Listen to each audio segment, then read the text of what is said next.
Bonjour à tous, bienvenue sur cette nouvelle émission du Grand Plateau. Émission un petit peu particulière, Titouan, parce que on se retrouve à côté pour débriefer les courses du week-end, mais aussi parler de 3 courses majeures. Ça va être quoi? On va parler de quoi là, Titouan? Les courses du week-end, comme tu l'as dit, l'Omloop et Nieuwsblad et puis Kuurne donc pour les courses belges. Belgique. Les boucles d'Ardèche en France, il y a aussi le Grand Camino d'ailleurs, on pourra en parler rapidement avec la victoire de Magnus Cort. Et puis bien sûr, De l'après-Puy. Derek Guilleuse en général. Il y a des Tareki, oui, effectivement. Moi, je parlais pour la dernière étape. Et puis surtout, les 3 grandes courses, tu en as parlé. Paris-Nice, Tirreno et avant, Strade Bianche. Milan-San Remo, on réservera ça pour une émission d'après. Là, on parle surtout des grandes courses du début mars. Ouais, ça va être sympa et c'est un beau calendrier là qui nous vient. On va faire un petit peu les prévus en avance parce que même la start list de Paris-Nice n'est pas complète. Mais en tout cas, on va faire au mieux. On va vous donner les favoris. Et puis, est-ce que tu peux nous dire un petit peu le récap rapidement de chaque course? Et puis après, on en discutera tranquillement. J'ai parlé rapidement effectivement du week-end belge d'abord. On va pouvoir sectionner par rapport au niveau des pays. Classique belge, très attendu, début des classiques pavés, avec l'Omloop et Nieuwsblad et la victoire de Søren Warenskold au sprint. Mais avant, on aurait pu penser que ça s'arriverait pas au sprint comme à chaque Omloop en soi, puisque à chaque fois, du coup, faut savoir que ça se termine par le mur de Grammont et le Bosberg. Des bons pavés qui, du coup, ont vu notamment Van Aert qui a essayé de mettre le feu aux poudres, mais il n'a pas tellement réussi. Et c'est un peu à l'image de la course qu'on n'a pas, voilà, on n'a pas senti qu'il maîtrisait à fond la course. Ah, t'as carrément l'impression qu'il s'est cramé même sur ses attaques ou en tout cas, ouais, il a voulu attaquer peut-être un poil trop tôt. Et puis au final, dans le sprint, tu vois qu'il a plus de jus, il finit 11ème, quoi. C'est un peu la place, ouais, dommage quoi. 11e, c'est pas forcément ouf, même pas dans le top 10. Et puis, Ouais, c'est ça. tu La parlais place du con, un peu Ouais, c'est ça. la 4ème place et la 11ème place. Sans vouloir être vulgaire, il y a effectivement ça. Et puis tu parlais de se cramer au niveau des attaques. Après, c'est normal pour un coureur, je pense, comme la trempe de Van Aert de vouloir attaquer, parce que il est certes bon au sprint, mais il est peut-être pas au niveau étincelant comme il y a quelques années parce qu'il revient de chute, c'est totalement normal. C'est normal de vouloir attaquer, mais peut-être qu'il avait perdu d'énergie quand il a dû revenir parce que il a dû avoir il y a eu une débauche d'énergie entre km 40 et km 30. Il a lâché le groupe de tête, il y a eu une cassure dans le Berg, en mont pavé qui précédait les 2 derniers. Et on a vu que Visma n'était pas forcément en pleine maîtrise de la course en fait. Pourtant alors que c'était l'une des équipes favorites. En plus, on va en reparler là, parce que sur les courses à venir, à part Paris-Nice, où on va le dire, il y aura Vingegaard et Jorgensen sur la même course. Ils n'ont pas non plus un roster infini, j'ai envie de dire. Même, ils ont peut-être un roster un petit peu plus réduit que les dernières années. Et tu te dis, l'effectif, si t'as pas Vingegaard et Sepkus, il a presque disparu. Si t'as pas Jorgensen, si t'as pas Van Aert, t'as qui? T'as Coy derrière. Et puis après, que ce soit pour les classiques, pour les classements généraux, c'est un petit peu plus réduit que les années précédentes. C'est ça en fait, c'est qu'on va, ok, quand il y aura des grands leaders, on va les attendre à gagner. Mais derrière, est-ce que derrière il y a une profondeur de champ? Je pense, parce que d'un point de vue du talent des coureurs, même du potentiel de certains, oui. Mais après, derrière, il faut savoir l'exploiter. Et comme tu dis, quand il n'y a pas des coureurs comme Vingegaard, comme Van Aert et tout, ou même que ces coureurs-là sont pas à leur top niveau, comme Van Aert, ça peut amener à des saisons décevantes. Et je pense que c'est là que Visma doit s'améliorer, c'est que ils doivent prouver leur retour sur le devant de la scène, parce que l'année dernière, c'était pas la meilleure équipe. On en parlait en fin de saison ou en début de saison, là, on disait on veut un réveil de Visma Leaseback. Et on va voir, mais sur ce premier week-end de course, je suis pas forcément rassuré de l'état de forme de Visma. Est-ce qu'elle est encore première ou deuxième? Première, c'est sûr que non. Deuxième équipe du peloton, peut-être pas sûr non plus. On va voir. Après, sur ce week-end du course, par exemple, on a vu UAE s'est imposé avec Ayuso le dimanche sur la Drôme Classique. C'est ça. Des courses qui d'ailleurs ont attiré beaucoup d'équipes, parce qu'il faut rappeler, il y aura les championnats d'Europe en France en octobre, donc je crois que c'est du 1 au 4 octobre pour avoir regardé, en Ardèche. Et puis forcément, du coup, qui dit grand coureur dit grande course, et effectivement c'est Juan Ayuso qui s'est imposé sur la Drôme. et juste avant Romain Grégoire sur la Faune-Ardèche. Et là, Grand coureur, hein. il y a eu un fait de course assez drôle pour le coup. Bah ouais, dernier virage, comme sur le Tour d'Algarve, les coureurs se sont trompés de route. Ils ont encore suivi les motos et tu te dis, mais c'est pas possible. Ils étaient déjà passés 3 fois hein, sur la ligne quand même. Et là, tu te dis, bah c'est un sketch quoi. Et tu vois, Romain Grégoire à l'arrivée, on vous mettra peut-être la photo au montage, mais il est comme ça quoi. À l'arrivée, il dit, bah j'ai gagné, j'ai pas fait d'effort. C'est limite Il... malgré moi quoi. Ouais, il fait quand même. Il a quand même été impressionnant dans la montée. Ouais. Il a su. Il a jouer avec attaqué à plusieurs Fortunato, reprises. Hirschi Hirschi, je trouvais il était assez en retrait. J'étais Mais déçu pour ça. ouais, il a été assez en retrait, mais il a quand même fait rouler Brenner pendant très très longtemps, notamment derrière Fortunato. Et il y avait Enric Mas, il me semble aussi, qui avait rejoint Fortunato dans la petite dernière bosse.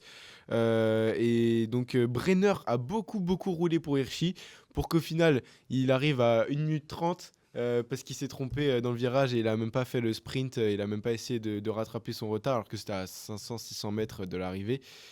Bah, c'est dommage, mais bon, on va pas cracher sur une victoire d'un Français, en plus d'un jeune Français, Romain Grégoire. Et puis après son maillot blanc sur l'UAE Tour, il me semble, bah, ça fait encore une victoire, même si un maillot blanc c'est à peine une victoire, mais c'est cool pour Romain Ouais. Grégoire. Et puis ça lance peut-être une bonne saison, il sera sur l'Estrade Bianche. C'est ça. Et puis on va voir ce que ça va donner, hein, mais en tout cas c'est un début de saison plein de promesses. Et puis pour terminer du coup ce bilan du week-end, du premier week-end, pas le week-end de course intéressant parce qu'il y avait aussi le Tour de Nunder, etc. avant, mais là on va vraiment entrer dans une période charnière. Ouais. Il y avait du coup le Kurn-Bruxelles-Kurn pour Oui. terminer. Oui, c'est vrai qu'on a avec, oublié d'en parler. Du coup voilà le doublé belge, et là du coup pour le coup c'est Philipsen qui s'est imposé, le coureur d'Alpecin de Koninck. Pour son anniversaire, Oui, en plus, oui. il a soufflé ses bougies et puis il a été gagné sur Bruxelles-Kurn. C'est pas la course la plus intéressante, on se le disait ce week-end.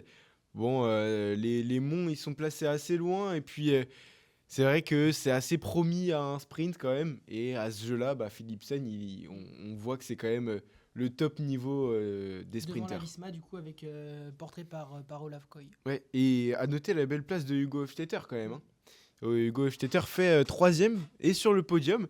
Et c'est une très belle place. Et Paul Magnier aussi du côté français. Oui, Du coup, sur l'Omloop, ouais. Tu parles d'Hofstetter du clan français, pour le clan français sur le Kurn-Bruxelles-Kurn, mais la veille, on a cru un temps à la victoire de Paul Magnier, mais non, Ça s'est joué à la photo finish entre 3 personnes, hein. Il y avait Warren Scold qui devance de ça Paul Magnier, qui devance de ça Philipsen. Franchement, c'était très serré et même ils sprintaient tellement vite que derrière, par contre, il y avait un petit écart pour la 4ème place. Mais bon, en tout cas, c'était un premier week-end de classique assez alléchant. Ouais. Et puis, non, on s'est régalé. En plus, on a vu les Français, ils se sont illustrés avec une première place, une deuxième place, une troisième place. Donc, non, ça fait plaisir. Attention à la Visma, c'est un premier bilan qu'on peut tirer aussi. Et puis, Ayuso, faudra faire gaffe parce que, en tout cas, quand il a déclenché la mèche, on a vu le super travail de Del Toro par contre. Mais quand il a C'est là que tu vois la déclenché. différence entre les équipes de haut niveau, enfin, elles sont toutes des équipes de haut niveau parce qu'elles sont toutes professionnelles, mais entre des équipes top niveau mondial, comme UAE qui du coup depuis quelques années maintenant, Domine le a cyclisme. remplacé Quick-Step qui avant dominait vraiment beaucoup. Ineos. Voilà, Ineos aussi. La différence avec même Astana, XDS Astana qui a l'air de revenir un peu dans le jeu. Leur budget l'aide bien, les amis. Ouais.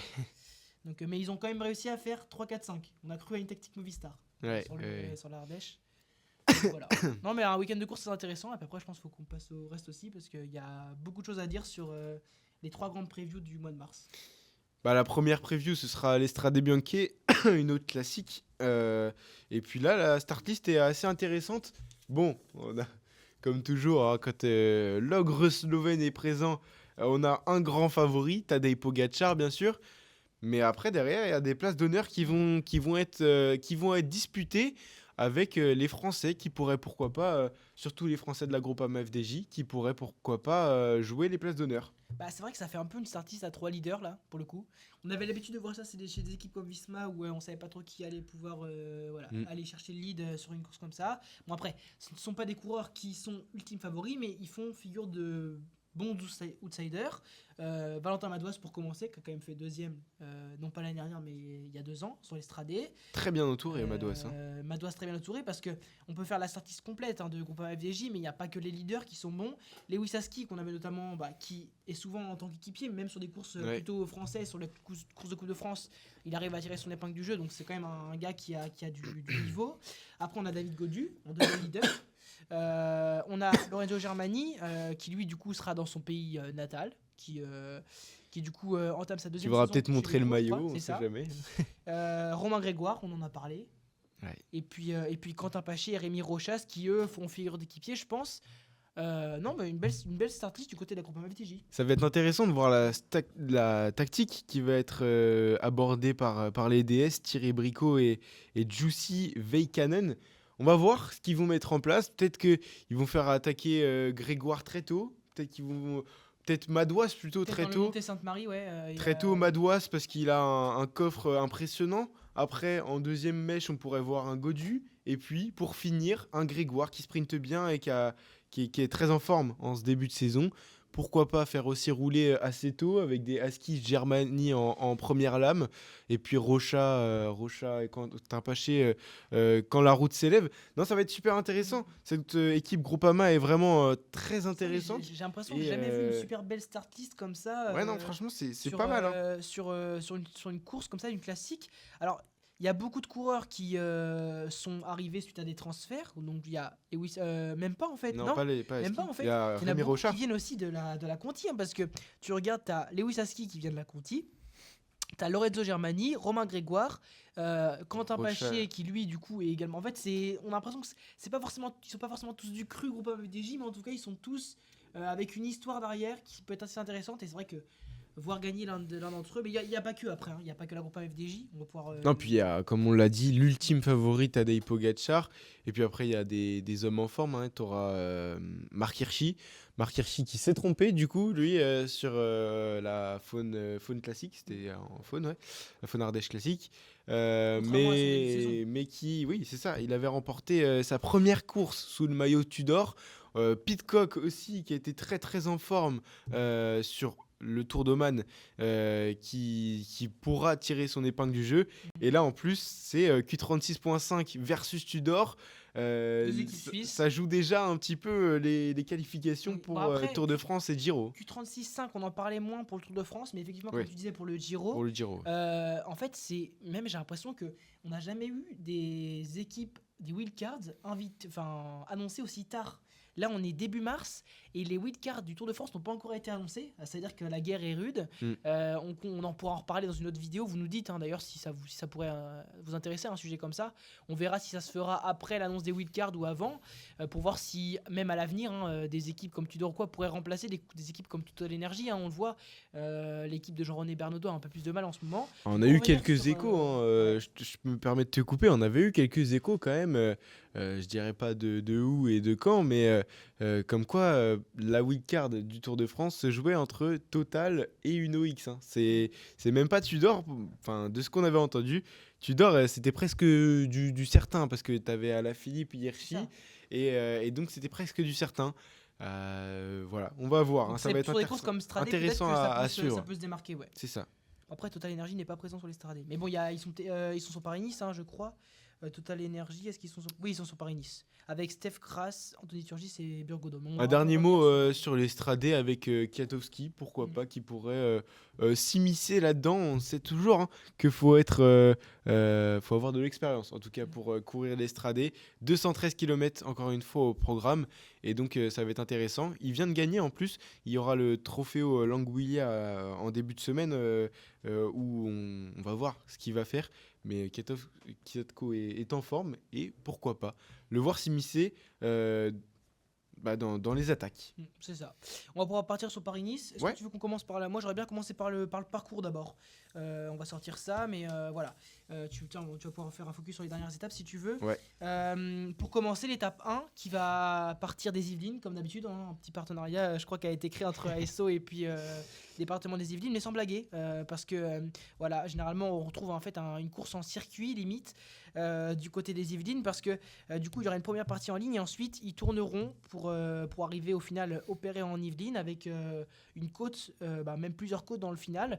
Alors c'est pas un parcours avec du dénivelé voilà, à n'en plus finir, mais par contre il y a quand même quelques belles bosses et voilà, c'est pas parce que c'est une première étape que c'est forcément promis au sprinter. Non, non, ça va être intéressant. Tu l'as dit, il y a quelques petites bosses qui vont être intéressantes. Il y a 3 troisième catégories. Bon, ça fait pas rêver comme ça, mais le troisième catégorie avec des pentes à 15% à 20-30 km de l'arrivée. Ça. Euh, Non, bah là également, exactement, pardon, le passage au sommet donc, du dernier grimpeur, en tout cas de celui qui est répertorié, hein, parce qu'après le grimpeur, il y aura encore quelques montées, il est à 20 km du but. Hein, voilà, Ouais, le c'est sommet ça. est à 134,5 et l'arrivée à 156, donc ouais, un peu plus de 20 km. Est-ce Ça que, peut est-ce être que un ça rampe de pourrait lancement. pas favoriser des sprinters comme Warren Scholl? Il me semble qu'il est sur Paris-Nice et non Oui, pas oui, il est sur. sur Paris-Nice. Après, il y a aussi Christophe, mais on sait que voilà, en fonction des profils, le leadership peut être modifié. Et on peut également penser à des raids en solitaire ou même des raids en équipe. Je sais pas si tu te rappelles, mais quand Visma avait Bah oui, lancé bien sûr. Laporte, Roglic et Van Aert, Et Van Aert, ouais. peut-être que cette année ils auront plus de mal, hein, parce que bon, ils ont quand même une belle start list. Hein. On va pouvoir en revenir après, mais voilà. Très c'est belle un peu start list. compliqué. Peut-être la plus belle depuis le début de saison quand même, celle de Visma. Ouais. Non, franchement, là ce sera pour le coup à surveiller parce que Ouais. s'ils performent pas sur Paris-Nice, Il y a Zingli ce aussi. sera inquiétant. Je voulais juste revenir sur le contre-la-montre par équipe en étape 3 quand même. Mm. Ça aussi, ça va être intéressant de le suivre. On sait toujours que les contre-la-montre par équipe, euh, bah, il y a toujours des tendances qui se dégagent Ça a avec, un impact sur le reste. des équipes qui ont toujours dominé ces contre-la-montre et ils ont pas toujours été appréciés. Là, il y a des petites bosses encore une Oui. fois et ça va être intéressant à suivre. Et sur un format particulier en plus, parce que sur Paris-Nice maintenant, les chronos sont pris sur le premier coureur qui arrive. Donc généralement, en fait, c'est un peu comme si c'était une course de relais. Et à la fin, souvent, il n'en reste plus qu'un. Donc on va voir quelle équipe maîtrisera au mieux la stratégie, même si généralement, c'est quand même les équipes spécialistes qui arrivent à bien se dépatouiller. Mais on verra, c'est une arrivée à Nevers avec un départ à Manicourt sur le circuit automobile. Automobile. Donc voilà. Et après, tu peux en parler peut-être mieux que moi, mais après, il y a une continuité direction Nice avec des parcours très vallonnés. Ouais, et puis déjà, on la regarde ensemble, là, l'étape 4, avec une arrivée au sommet, déjà, à la loge des gardes, oui. Cody s'était Euh, imposé il y a 2 ans en plus. ouais, Si mes souvenirs sont bons. Devant Pogacar. 2 ans, ouais. Ouais, C'était ouais, il y a c'est 2 ans. Mais oui, il y a déjà cette étape 4 qui va mettre les favoris sur le devant de la scène. Et puis après, il y aura l'étape 7 et 8. Pourquoi pas voir des échappées déjà sur ces étapes. Sauf si. Peut-être plus les échapper sur les étapes 5 et 6 à la limite. Et, Ouais, mais ce sera un peu moins compliqué. Peut-être que les sprinters voudront s'imposer sur ces étapes parce ils auront pas pléthore d'occasions non plus parce qu'il y aura des boss un petit peu partout. Mais ouais, les étapes 7 et 8, c'est très très costaud. Avec notamment Colmiane, avec L'arrivée à Oron, du l'arrivée à Oron, oui, sur l'étape 7. Et puis, non, ça va être très costaud avec Col des 4 chemins sur l'étape 8. Col d'Ez qu'on avait découvert sur le Tour de France. Enfin, découvert, oui et non. Mais j'y étais allé au Col d'Ez pour ce dernier Tour de France.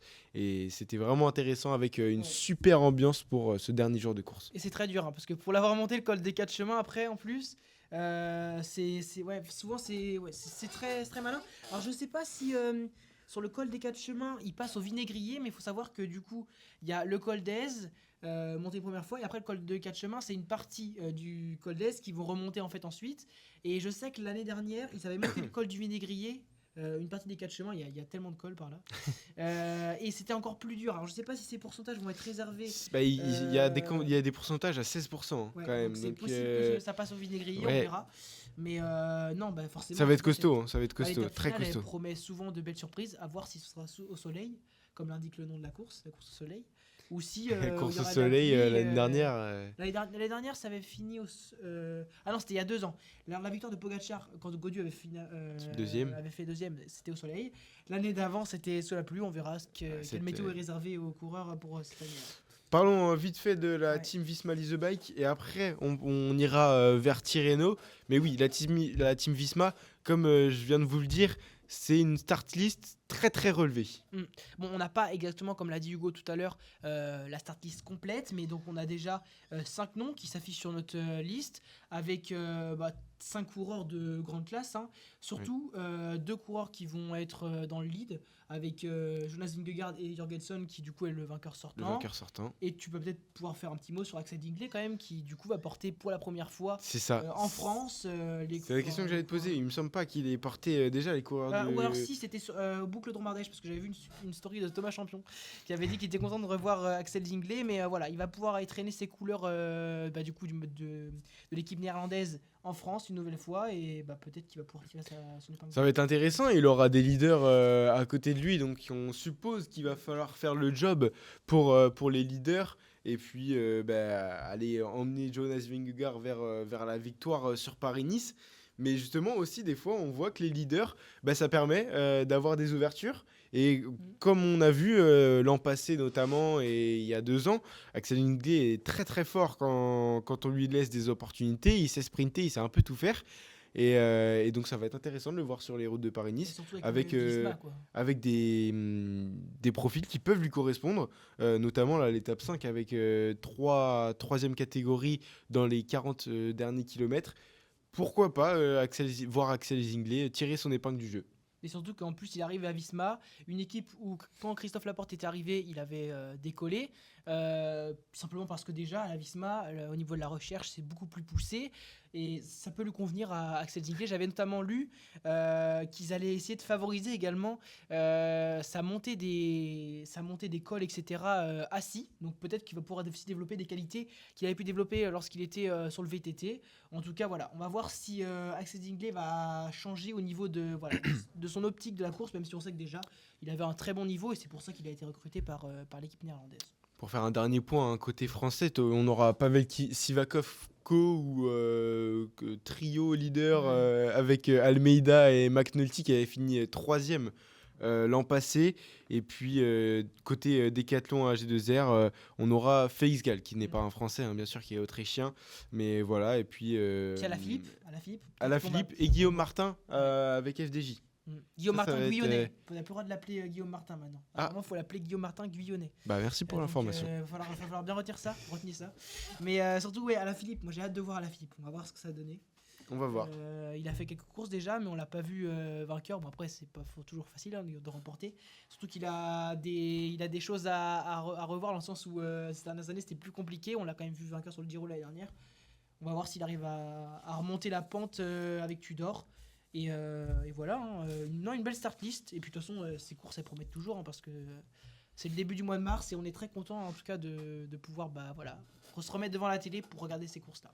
On voit que tu dors à la cote parce que Strade Bianche, ils sont sur la start list. Paris-Nice, ils sont sur la start list. Et aussi sur Tirreno. Ils n'ont pas encore dévoilé leur équipe parce que Tirreno, ce sera le début le 10 mars. Donc c'est encore dans un peu plus d'une semaine. Une semaine tout simplement. Mais oui, ils ont la cote. Et donc oui, ça va être intéressant de voir Alaphilippe. Pour passer sur Tirreno, on aura des bons leaders quand même avec Ayuso Yates pour UAE et le frère Yates avec Œil de Brooks chez Visma. Ça va être intéressant de voir tout ça. À Visma, on aura aussi Olaf Koijs et Ben Tullet qui a fait une 3e place sur la Drôme Classique. Donc ça va être intéressant de voir tout ça. Et puis encore une fois, il y aura le contre-la-montre final lors de l'étape 7. Et du coup, un profil un peu moins montagneux que lorsqu'il s'agit de parler de Paris-Nice. Mais Tirreno, non, c'est l'étape 1. Attends. Oui, c'est l'étape 1 où ce sera un contre-la-montre. Oui, je te contredis même pas. Oui. Attends. Ce sera l'étape 1 ça doit être l'étape où il y a un contre-la-montre, Ouais, c'est l'étape 1. Oui, parce que le kilométrage est beaucoup plus... non. Ça fait genre les mecs qui n'ont pas préparé l'émission. Mais... On s'est trompé là. Mais en tout cas, non, je disais, Tirreno, c'est bien moins montagneux que Paris-Nice. Mais ça quand même, ça réserve de belles étapes. On a vu Vingegaard, il avait surdominé l'année dernière. Bon, là, il ne sera pas présent puisqu'il sera à Paris-Nice. Mais on va voir si une équipe se détache. C'est vrai que l'équipe UAE semble très bien placée.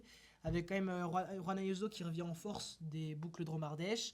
Adam Yates qui, lui, aura envie de bien faire. Et face à son frère, tu l'as. C'est face à son frère. Ça va être deux beaux duels, en tout cas.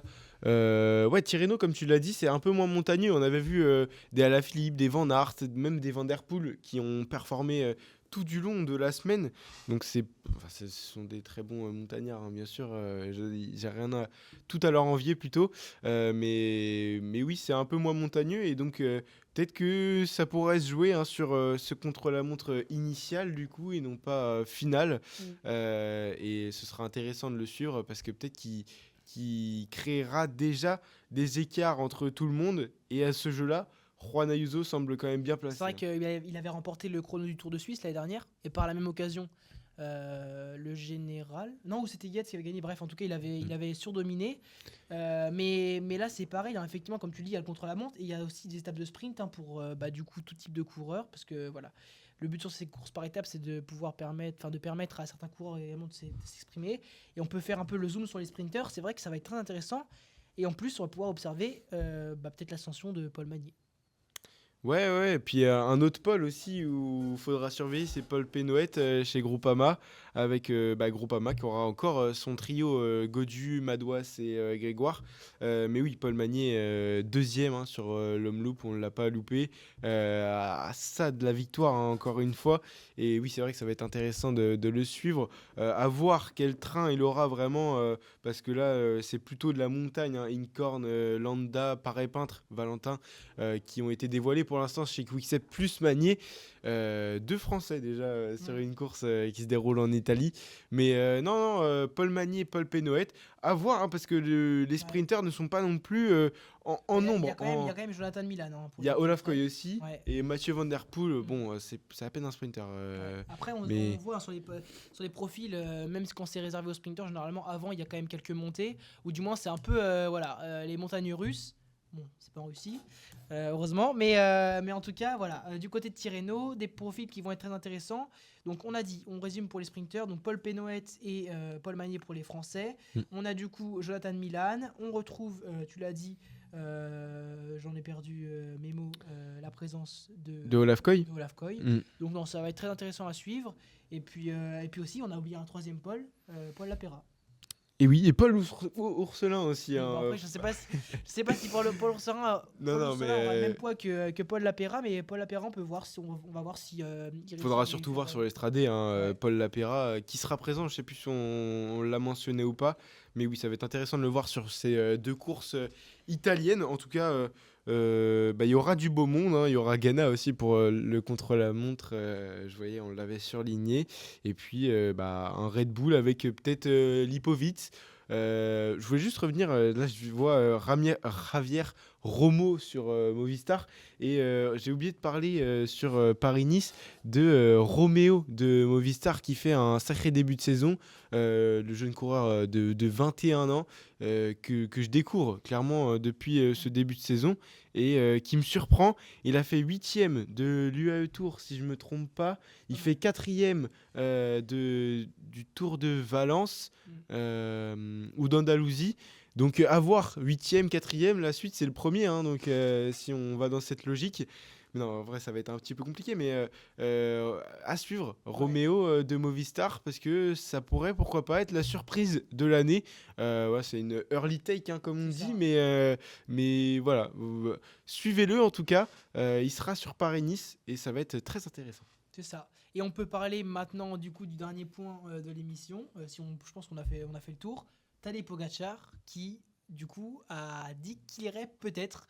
C'est une rumeur. C'est encore une rumeur. En fait, il a dit clairement que pour l'instant son programme était fait jusqu'à Milan-San Remo. Bon, il y a quand même quelques courses après. On en a parlé, hein, des classiques. Un semblant de course pavée, hein, comme par hasard, il fait Tour des Flandres et qu'on avait le game juste avant. Mais et le 3 Saxo. Hein, oui, et le 3 Saxo. Mais en tout cas, voilà, il a dit j'irai à Paris-Roubaix à court ou moyen terme. Hein, il a dit cette année ou les années prochaines. Mais bon, quand on fait une reconnaissance sur la trouée d'Arambert avec Tim Wellens qui filme, bon, il est compliqué de se dire qu'il est. Et en plus, je sais pas si t'as vu cette décla passer ou pas, mais il a dit j'ai reconnu Paris-Roubaix, c'est vrai, ça ne vous a pas échappé, et j'ai trouvé ça pas si difficile que ça. Je sais pas si t'avais vu cette déclaration passer, mais je l'ai vu vite fait et ça m'a fait doucement rigoler. Mais en même temps, qu'est-ce qui est compliqué pour Pogacar en ce moment on sait pas trop. Et Mais oui, c'est encore une rumeur.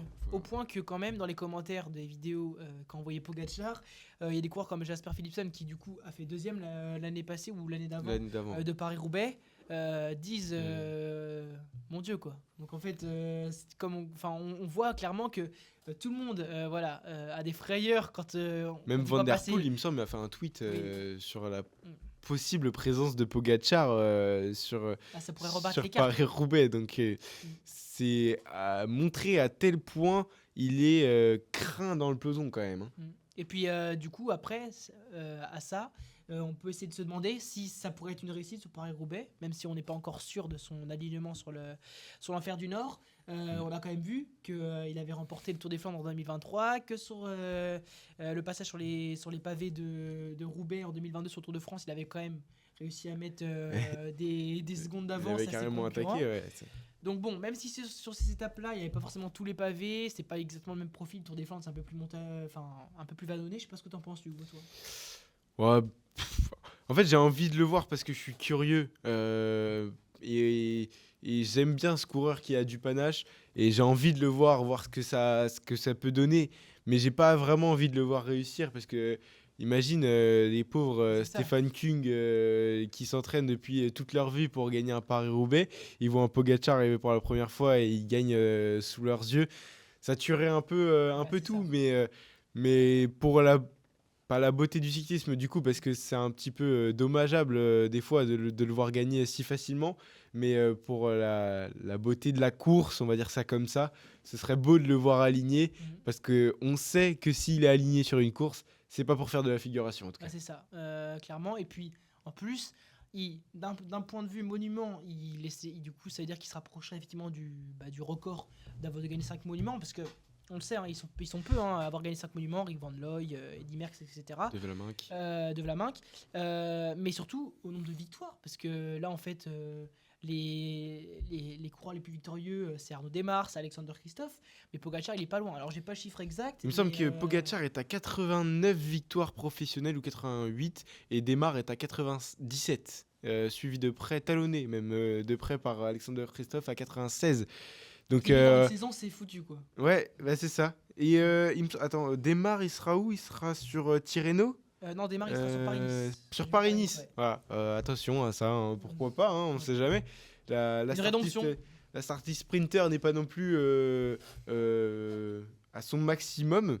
Ouais, pourquoi pas voir un Démare classé. Ce serait cool hein, de le voir lever les bras. Après bon, c'est peut-être voilà. Est-ce que tu y crois? Est-ce que vous y croyez? Voilà. Je sais pas trop. Vous pouvez le dire en commentaire, ça fera un beau débat. Voilà. Et puis merci Titouan d'avoir fait cette vidéo. C'était un plaisir. Dites-nous si ce format vous plaît. En tout cas, en l'absence de nos chers B1 première année, on était obligé de faire ce genre de format. Dites-nous si ça vous plaît. Et puis moi, en tout cas, ça a été un plaisir de débriefer un petit peu les premières grosses courses du calendrier cycliste et puis prévoir d'autres belles échéances la semaine prochaine. Dites-nous ce que vous en avez pensé. Dites-nous quels sont vos favoris parmi tous ceux qu'on a cités. Et puis, on se dit à très vite, Titouan. Et puis, à très vite derrière vos écrans. Et n'hésitez pas à vous abonner aussi. Bien sûr.